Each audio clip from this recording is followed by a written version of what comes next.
नमस्ते। मैं डॉक्टर संपत राम रायगर से आचार्य राजनीति विज्ञान SRP गवर्नमेंट कॉलेज बांदीकुई। प्रिय विद्यार्थियों, आज हम BA पार्ट 3 का प्रश्न पत्र प्रथम में एक्विनास के बारे में अध्ययन करेंगे। पिछले लेसन में हम उसके जीवन चरित्र और राजनीतिक विचारों के बारे में अध्ययन किया था। आज हम संत थॉमस एक्विनास के शासन प्रणालियों का वर्गीकरण किस प्रकार से किया, इसके बारे में अध्ययन करेंगे। तो इसके संबंध में एक्विनास ने शासन के विभिन्न रूपों का वर्गीकरण अरस्तु के आधार पर करता है। अरस्तु की भांति वह सबकी भलाई और हित चाहने वाली शासन व्यवस्था या शासन प्रणाली को अच्छा मानता है और पूर्ण न्याय तथा केवल शासक हित जो करते हैं या ऐसा शासक जो अपना हित करने वाली शासन प्रणाली को वो निकृष्ट या सबसे निम्न कोटि की मानता है। अरस्तु के अनुसार राज्य का लक्ष्य सद्गुणी जीवन की प्राप्ति करना है, किंतु एक्विनास के अनुसार अगर हम बात करें तो राज्य का उद्देश्य ऐसे सद्गुणी जीवन की प्राप्ति करना होता है जिसमें मनुष्यों को मोक्ष मिल सके। इसके साथ ही अगर हम आगे शासन प्रणालियों की बात करेंगे तो एक्विनास ने राजतंत्र का समर्थन किया है।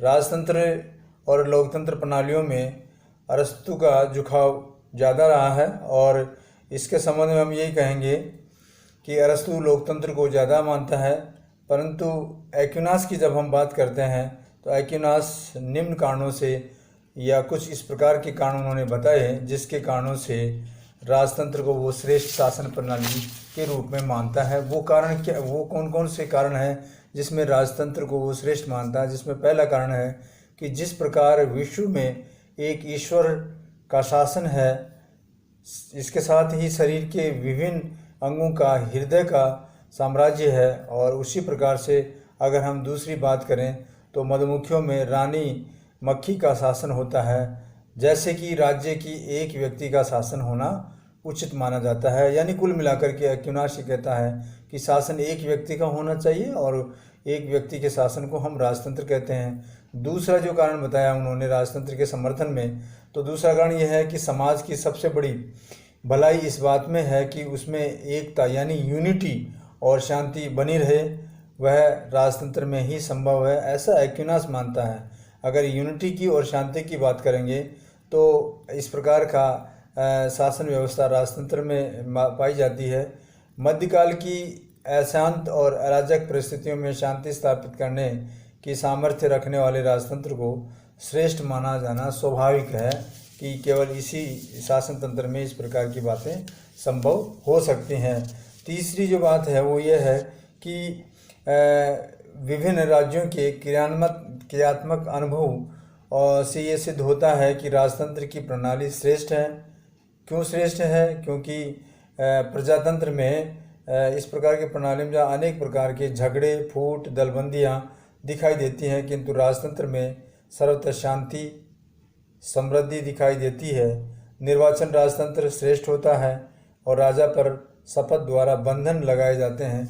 यानी राजतंत्र तो होगा पर इस प्रकार की शपथ दिलाई जाएगी जिससे वो काफ़ी सीमा तक इस बंधन में बन जाएगा कि वह शासन का कार्य संविधान के अनुसार करेगा। जो संविधान बना हुआ है उसी के अनुसार वो शासन का कार्य करेगा।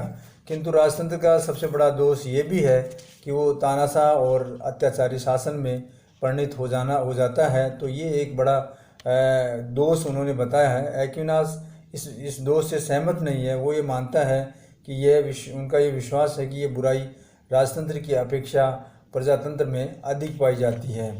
अब हम बात करते हैं राज्य के कार्यों की कि राज्य के क्या कार्य हैं। उन कार्यों की बात करने से पहले हम बात करेंगे यूनानी, रोमन तथा ईसाई धर्म के विचारकों का समन्वय करते हुए, उन सब की विचारधाराओं का समन्वय यानी उन सब को मेल जोल करते हुए मिला करके एक्विनास ने राज्य के कार्यों का निर्धारण किया।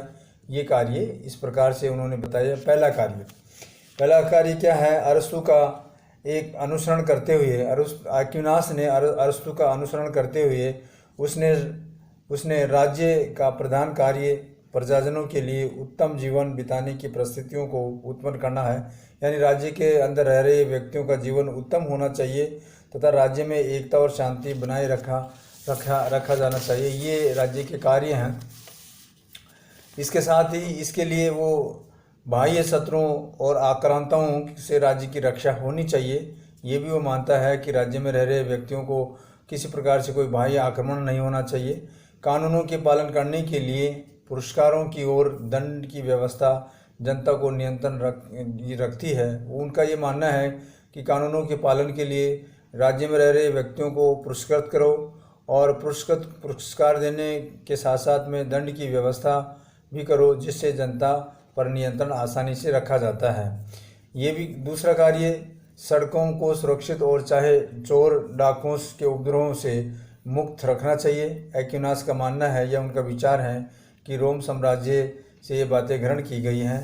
तीसरा कार्य क्या है राज्य का, वो यह है कि राजा द्वारा अपने राज्य के लिए विशेष मुद्रा पद्धति का चलाना और भार तथा तोल की समुचित प्रणाली निश्चित करना, ये राज्य का कार्य है। एक्विनास ने यद्यपि ये विचार मध्य युग की तत्कालीन परिस्थितियों से ग्रहण किए थे, किंतु वह इनका समर्थन बाइबल के प्रमाणों के आधार पे करता है कि ये सारी की सारी बातें, इस प्रकार की जो बातें बताई गई हैं, ये बाइबल के अंदर रखी गई हैं। चौथा जो राज्य का कार्य है वो ये है कि दरिद्रों के भरण पोषण की जिम्मेदारी लेना होता है कि राज्य के अंदर रह रहे गरीब या दरिद्र लोग हैं, उनका भरण पोषण भी राज्य करेगा। वह विशुद्ध रूप से ईसाई धर्म का विचार है। ये विचार ईसाई धर्म में मिलते हैं। प्राचीन यूनानी और रोम में ये विचार नहीं पाए जाते हैं। अब हम बात करते हैं एक्विनास के न्याय संबंधी विचार की। अगर हम न्याय संबंधी विचार की बात करेंगे तो उसमें न्याय की मीमांसा करते हुए एक्विनास ने अरस्तु, स्टाइक और सिसरो, ऑगस्टाइन तथा रोमन के विधिवेताओं के विचारों का समन्वय किया, उन सबका को मिलाया तथा वर्तमान युग में इस विषय में बहुत बड़ी देन है। हम बात करेंगे यूनानी विचारधारा कानूनों को विवेक बुद्धि का परिणाम समझती है। यह किसी व्यक्ति विशेष की इच्छा की अभिव्यक्ति नहीं है कि किसी व्यक्ति या विशेष ने कह दिया कि मेरी इच्छा ये है और ये कानून बन जाती है। ये किसी व्यक्ति विशेष की इच्छा की अभिव्यक्ति नहीं मानता है। और साथ में रोमन विधि शास्त्र को, कानूनों को ये तो बुद्धि का परिणाम मानता है कि ये जो बने हैं ये निश्चित रूप से बुद्धि का परिणाम है। और इसके साथ ही सम्राट किसी भी व्यक्ति को विशेष इच्छा की अभिव्यक्ति वो कर सकता है। इसके साथ हम बात करें, एक्विनास ने कानून का लक्षण करते हुए या बताते हुए, कानूनों का लक्षण बताते हुए इसे विवेक बुद्धि का परिणाम तथा इच्छा की अभिव्यक्ति माना है। उसके मतानुसार, उसके कहे अनुसार कानून सामान्य हित के लिए विवेक बुद्धि की वह व्यवस्था है जो उस व्यक्ति द्वारा उद्घोषित की जाती है, बताई जाती है, जिसके हाथ में किसी समाज की देखभाल का अधिकार दिया गया है या उसके हाथ में होती है। कानून के इस लक्षण में अरस्तु की भांति विवेक बुद्धि को स्वीकार किया गया है। जैसा कि अरस्तु ने भी यही बताया गया है कि विवेक बुद्धि को स्वीकार किया जाना चाहिए, किंतु अरस्तु विवेक बुद्धि और कानून को पर्याय मानता है। इन सब को वो एक मानता है और इसके कानून की कल्पना व्यक्ति की इच्छा का कोई स्थान नहीं होता है। तो एक्विनास ने क्या बताया? एक्विनास ये कहता है कि इच्छा के तत्व को भी अपने लक्ष्यों के में महत्वपूर्ण स्थान देना चाहिए कि व्यक्ति की क्या इच्छा है, उन इच्छा के तत्वों को व्यक्ति को महत्वपूर्ण स्थान देना चाहिए, उनको भी सर्वोपरि मानना चाहिए।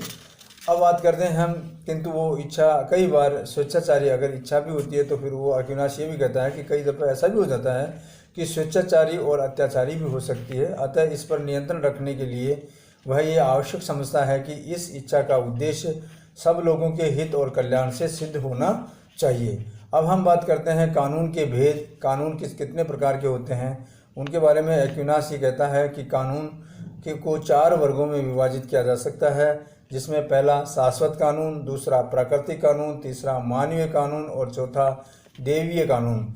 अब हम बात करते हैं शाश्वत, पहला जो कानून है उसकी कि शाश्वत कानून क्या है। शाश्वत कानून विश्व के नियंत्रण की योजना या व्यवस्था है जो विधाता के मन में है।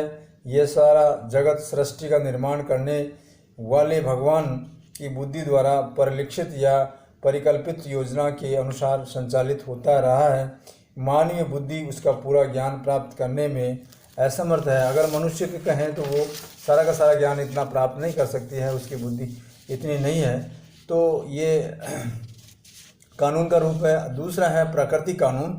ये सामान्य रूप से सत्य और असत्य को पहचानने के नियम हैं। मनुष्य अपने विवेक बुद्धि द्वारा इनका ज्ञान प्राप्त कर सकता है। सब मनुष्य के विवेकशील और बुद्धिमान होने के कारण नियम सार्वभौमिक तथा एक रूप होने चाहिए, किंतु एक्विनास का कहना है या उसका मानना है कि मानवीय कल्याण की सृष्टि से इसमें संशोधन और परिवर्तन होता रहा है। उदाहरण के तौर पर उन्होंने ये बताया कि मानव समाज में पहला प्राकृतिक नियम तो संपत्ति के संयुक्त स्वामित्व तथा सामान्य स्वतंत्रता का था, किंतु मानवीय जीवन की उपयोगी होने की तर्क के आधार पर व्यक्तिगत संपत्ति और दास प्रथा की भी प्राकृतिक नियम माने जाने लगे हैं। मनुष्य के कुछ स्वाभाविक इच्छाएं हैं, जैसे स्वाभाविक इच्छा में क्या होती हैं? समाज में रहना, आत्मरक्षा करना, संतान उत्पादन, बच्चों को शिक्षित बनाना, सत्य का अन्वेषण करना और साथ साथ में बुद्धि को विकसित करना भी आता है। प्राकृतिक कानून मनुष्य की इन इच्छाओं की अधिकतम पूर्ति की व्यवस्था है। अब हम बात करते हैं तीसरे कानून की, जो मानवीय कानून है। यह है मनुष्य द्वारा समाज में शांति पूर्ण जीवन बनाए रखने के लिए बनाई गई है। दंड व्यवस्थाएं हैं और इसे भय से समाज में शांति बनी रहती है। मानवीय कानून का निर्माण प्राकृतिक कानून के आधार पर होता है। इन दोनों में इतना गहरा संबंध है कि यदि कोई मानवीय कानून और प्राकृतिक कानून के प्रतिकूल है तो उसे कानून नहीं अपितु कानून का विकार मानना चाहिए। अब चौथा कानून आता है देवीय कानून। ये कानून बाइबिल के पुराने और नए धर्म नियमों के प्रतिपादित से की गई है। देववाणियों और ईश्वरीय व्यवस्था है। इनमें मनुष्य अपनी अपूर्ण बुद्धि को पूरा बनाता है या पूरा करता है और अपने चरम लक्ष्य परमानंद की ओर से अग्रसर होता है कि उसे सबसे बड़ा आनंद क्या है उसकी ओर वो जाता है। एक्विनास के 4 प्रकार के कानूनों में शाश्वत और देवीय कानून का संबंध धर्म से है तथा प्राकृतिक और मानवीय कानून का संबंध राजनीति से है। एक्विनास के कानून का विचार बहुत महत्वपूर्ण है। इसमें पहले कानून व्यक्ति शून्य था, बुद्धि और प्राकृतिक आधारित था। यूनानी इसे विशुद्ध विवेक समझते थे। उसने प्रकृति के कानून को ईश्वरीय इच्छा की अभिव्यक्ति माना और साथ में उसमें इस इच्छा के तत्व का समावेश किया। मानवीय बुद्धि और ईश्वरीय ज्ञान अथवा इल्हाम में भेद किया। आजकल वर्तमान समय में या आजकल कानून शासक का आदेश मात्र समझा जाता है। इसके लिए नैतिक होना आवश्यक नहीं है, किंतु एक्विनास कानून को राजसत्ता का आदेश मानते हुए भी उसके लिए 2 शर्तें आवश्यक को मानता है। वह है बुद्धि सम्मत होना और दूसरा है समाज के संरक्षक द्वारा सामाजिक हित की वृद्धि में दृष्टि में बनाया जाना चाहिए। उसने कानून विषय विचारों में लोक के साथ साथ में हाब्स की विचारधारा पर गहरा प्रभाव उन्होंने डाला। धन्यवाद।